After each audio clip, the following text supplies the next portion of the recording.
Canada's rail system, the lifeblood of Canadian shipping, set to come to a standstill first thing Thursday morning. Supply chain analyst Barry Prentice says the domino effect is staggering. It takes about a week for every day that they're missing, a week to catch up. The nation's economy held hostage to labor unrest.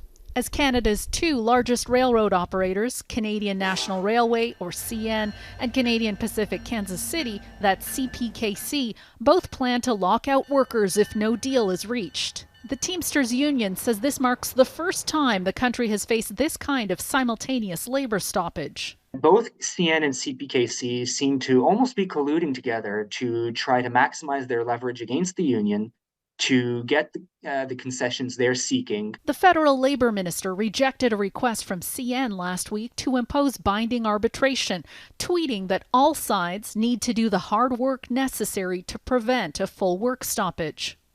There's already damage being done. The U.S. has embargoed shipments to Canada via rail. The railway has embargoed container shipments, and anything refrigerated has been embargoed. Both companies have halted some shipments ahead of a possible strike. If it comes to that, stoppages would cripple the shipment of grains, beans, potash, coal, and timber, the lion's share of Canada's exports.